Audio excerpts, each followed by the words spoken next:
ബഹുമാനപ്പെട്ട അച്ഛ, സിസ്റ്റർ, പ്രിയപ്പെട്ട സഹോദരി സഹോദരന്മാരെ, കൊച്ചുമക്കളെ, ഈ ജൂലൈ മാസം വാഴ്ത്തപ്പെട്ട മാറിഗാനിയോസ് പിതാവിൻ്റെ ഓർമ്മദിനം അനുചരിക്കുന്ന ഈ മാസം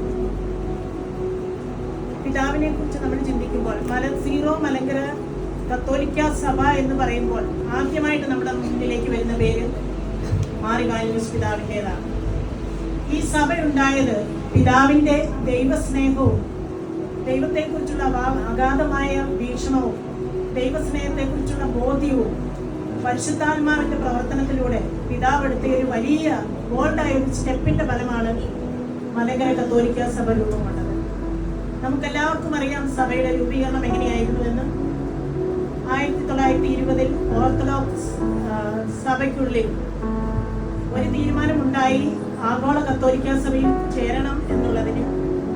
അതിന് നമ്മുടെ മാറിഗാനിയോസ് പിതാവിനെ അദ്ദേഹത്തിന്റെ ദൈവസ്നേഹവും പരിശുദ്ധ കുർബാനയെ കുറിച്ചുള്ള എല്ലാ അറിവും, ദൈവികമായിട്ടുള്ള അറിവും മുന്നിൽ കണ്ടുകൊണ്ട് അദ്ദേഹത്തെ ആ ദൗത്യം ഏൽപ്പിച്ചു. അദ്ദേഹം 1926 പോപ്പിന് റോമിലേക്ക് ഒരു മെമ്മോറാണ്ടം അയച്ചു. അതിൽ ഒരേ ഒരു ഡിമാൻഡ് വെച്ചിരുന്നത് അന്ത്യോക്യൻ കുർബാന സമ്പ്രദായം, പ്രാർത്ഥനാ രീതികൾ തുടർന്നുകൊണ്ട് വേണം. കാരണം കത്തോലിക്ക സഭ ഫോളോ ചെയ്യുന്ന ഈസ്റ്റേൺ ലാറ്റിൻ കുർബാന സമ്പ്രദായമാണ്. അത് മോശമാണെന്നല്ല, പക്ഷേ അദ്ദേഹത്തിന്റെ ആ അന്ത്യോക്യൻ പ്രാർത്ഥനാ രീതിയിലുള്ള അഗാധമായ അറിവ്, അതാണ് അതിനുള്ള കാരണം. അത് തീർത്തുകൊണ്ട് അതിനെ അടിസ്ഥാനപ്പെടുത്തി അത് മുന്നിൽ വെച്ചുകൊണ്ട് ആ കണ്ടീഷനോടുകൂടി കത്തോലിക്ക സഭയിൽ ചേരണമെന്നുള്ള ആഗ്രഹം പോപ്പിനെ അറിയിച്ച് ഒരു മെമ്മോറാണ്ടം അയച്ചു. അത് കഴിഞ്ഞ് നമുക്കെല്ലാം അറിയാം, ഓർത്തഡോക്സ് സഭ അതിൽ നിന്നും പിന്മാറി. മാറിഗാനിയോസ് പിതാവ്, ഇത് പരിശുദ്ധാത്മാവിന്റെ ഒരു പ്രവർത്തനമാണ്.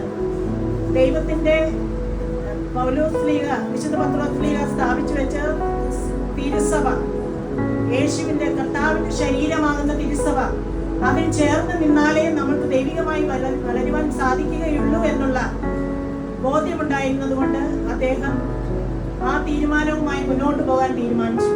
അദ്ദേഹത്തോടൊപ്പം 4 പേരെ കൊണ്ട് വെറും 5 പേരായി സ്ഥാപിച്ച മലങ്കര കത്തോലിക്ക സഭ ഇന്ന് ഒരു വലിയ ആഗോള സഭയായി വളർന്ന് പന്തലിച്ച് ആത്മീയമായും ഭൗതികമായിട്ടുള്ള എല്ലാ നേട്ടങ്ങളും കൊണ്ട് ഇന്ന് ഈ സ്ഥിതിയിൽ എത്തി നിൽക്കുന്നെങ്കിൽ അതിന് ചുക്കാൻ പിടിച്ചത് നമ്മുടെ ബഹുമാന്യനായ നമ്മുടെ വാഴ്ത്തപ്പെട്ട മാറിഗാനിയോസ് പിതാവ് തന്നെയാണ്.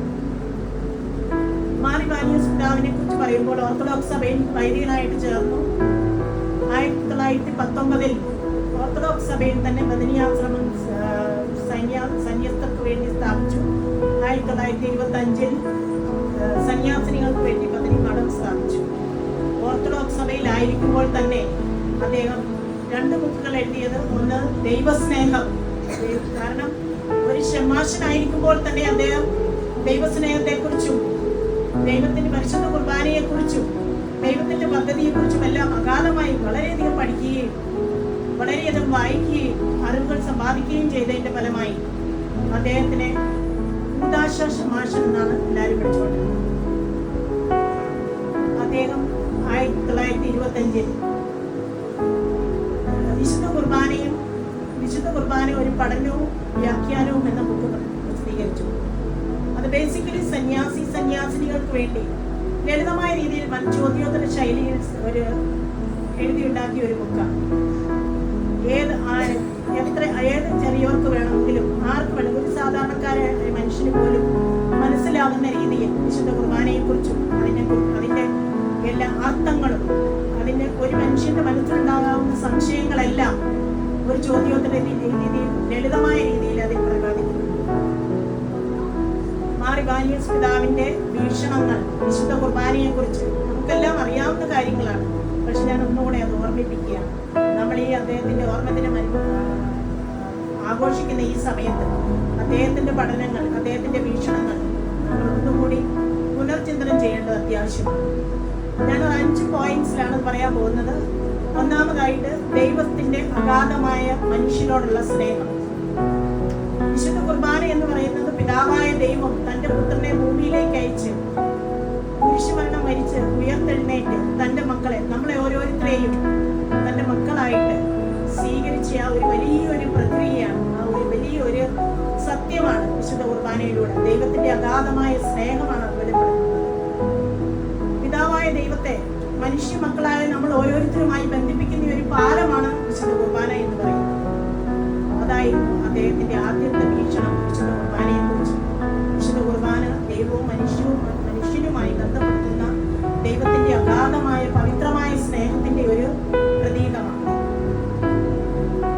രണ്ടാമതായി വിശുദ്ധ കുർബാനയെ കുറിച്ച് പിതാവ് പറയുന്നത്, പുനരൈക്യം 1930 ആഗോള കത്തോലിക്ക സഭയിൽ മലങ്കര സഭ ചേർന്നപ്പോൾ 5 പേരുമായി ചേരണമെങ്കിൽ, ഇത്രയും ബോൾഡായ ഒരു സ്റ്റെപ്പ് എടുക്കണമെങ്കിൽ, എന്തെങ്കിലും ഒരു സത്യം അത് സത്യമാണോ എന്ന് തിരിച്ചറിഞ്ഞെങ്കിൽ മാത്രമേ നമുക്ക് ആ ഒരു ബോൾഡായ ഒരു സ്റ്റെപ്പ് എടുക്കാൻ പറ്റൂ. പിതാവിന്റെ പരിശുദ്ധാത്മാവിലൂടെ പിതാവ് ദൈവത്തിന്റെ ഒരു കാഴ്ചയായിരുന്നു നമ്മൾ മലങ്കര മക്കൾ ആഗോള കത്തോലിക്ക സഭയിൽ ചേരണമെന്നും പിതാവിനൊരു വീക്ഷണമുണ്ടായിരുന്നു. സഭ എന്ന് പറയുന്നത് കർത്താവിന്റെ ശരീരമാണെന്നും വിവിധങ്ങളായ പ്രാർത്ഥനകളിലൂടെയും കുർബാന രീതികളിലൂടെയും ഒരേ ഒരു കർത്താവിനെയാണ് നമ്മൾ ആഘോഷിക്കുന്നത് എന്നും പിതാവിന് നന്നായിട്ട് അറിയാമായിരുന്നു. പിതാവ് മനസ്സിലാക്കി ആ ശരീരത്തിൽ നിന്ന് വിട്ടു നിൽക്കുന്നത് തകർച്ചയുടെ ഒരു കാരണമാണ്. ദൈവത്തോട് ചേർന്ന് നിന്നുകൊണ്ട് നമുക്ക് പ്രവർത്തിക്കണമെങ്കിൽ, ദൈവത്തിന്റെ ശരീരത്തോട് ചേർന്ന് നിൽക്കണമെങ്കിൽ ആഗോള കത്തോലിക്ക സഭയിൽ ചേരണം എന്നുള്ള ആ ബോൾഡായ സ്റ്റെപ്പ് എടുക്കാൻ വിശുദ്ധ കുർബാനയുടെ ആ മഹത്വം മനസ്സിലാക്കിയ ഒരു വീക്ഷണമായിരുന്നു പിതാവിനെ സഹായിച്ചത്. മൂന്നാമത്തെ പോയിന്റ്, അന്ത്യോക്യൻ കുർബാന സമ്പ്രദായം ഇതിൽ വേണം എന്ന് മനസ്സിലാക്കാൻ കാരണം അദ്ദേഹത്തിന്റെ പുസ്തകമായ വിശുദ്ധ കുർബാന ഒരു പഠനവും വ്യാഖ്യാനവും എന്ന ധ്യാനവും എന്ന ബുക്കിൽ അദ്ദേഹം 25ഓളം സിറിയൻ വേർഡ്സ്, അന്ത്യോക്യൻ പ്രാർത്ഥനാ സംഗീതത്തിലുള്ള വാക്കുകളെ കുറിച്ച്, അതിന്റെ മീനിങ്, അതെന്തിനെയാണ് സൂചിപ്പിക്കുന്നത് എന്നും മറ്റുള്ളവർക്ക് മനസ്സിലാകാൻ വേണ്ടി അത് വിശദമായി പ്രവർത്തിച്ചിട്ടുണ്ട്. അതിന്റെ അർത്ഥങ്ങളും അതിന്റെ ആത്മീയമായ അർത്ഥങ്ങളെല്ലാം മനസ്സിലാക്കിക്കൊണ്ട് അദ്ദേഹം ഈ കുർബാന രീതി തന്നെ വേണം. പരിശുദ്ധ കുർബാന വൈദികൻ അപ്പവും വീഞ്ഞും വൈദികന്റെ കൈകളിലെടുത്ത് വാഴ്ത്തുമ്പോൾ പരിശുദ്ധാത്മാവ് അതിൽ ഇറങ്ങി വരുന്നുവെന്നും യേശുവിന്റെ ശരീരവും രക്തവുമായി മാറുന്നുവെന്നും അത് നമ്മൾ സ്വീകരിക്കുന്നതിലൂടെ, ഭക്തിയോടെ സ്വീകരിക്കുന്നതിലൂടെ നമ്മൾ ദൈവത്തിന്റെ സ്വന്തം മക്കളായി ദൈവവുമായിട്ടുള്ള ഒരു ഡയറക്റ്റ് കമ്മ്യൂണിക്കേഷൻ അതുവഴി നമ്മൾക്ക് എഫക്റ്റീവ് ആകുന്നുവെന്നും അദ്ദേഹം മനസ്സിലാക്കി. പിന്നെ വിശുദ്ധ കുർബാന എന്ന് പറയുന്നത് സന്യാസ ജീവിതത്തിന് ഒരു ഊർജ സ്രോതസ്സാണ് എന്ന് അദ്ദേഹം മനസ്സിലാക്കി. സന്യാസികളോടും സന്യാസിനികളോടും അദ്ദേഹം ഈ ലോകത്തിൽ ദൈവത്തിന് വേണ്ടി പ്രവർത്തിക്കുവാൻ, പല പ്രലോഭനങ്ങളും വെളിയിലുണ്ടെങ്കിലും ദൈവത്തിന് വേണ്ടി പ്രവർത്തിക്കുവാൻ, ദൈവത്തിന്റെ കുഞ്ഞാടുകൾക്ക് വേണ്ടി പ്രാർത്ഥിക്കുവാൻ വിശുദ്ധ കുർബാന എന്നുള്ളത് അവർക്കൊരു ജീവിത സ്രോതസ്സായിരിക്കണം. രാവിലെ ദിവസം മുഴുവനുള്ള നമ്മുടെ പ്രാർത്ഥനയുടെയും പല പ്രവർത്തനങ്ങളുടെയും ഊർജം നമുക്ക് രാവിലെ സമർപ്പിക്കുന്ന, അല്ലെങ്കിൽ രാവിലെ നമ്മൾ കൈക്കൊള്ളുന്ന വിശുദ്ധ കുർബാനയിൽ നിന്ന് ലഭിക്കണമെന്ന് അദ്ദേഹം സന്യാസിനികളെയും പഠിപ്പിച്ചു.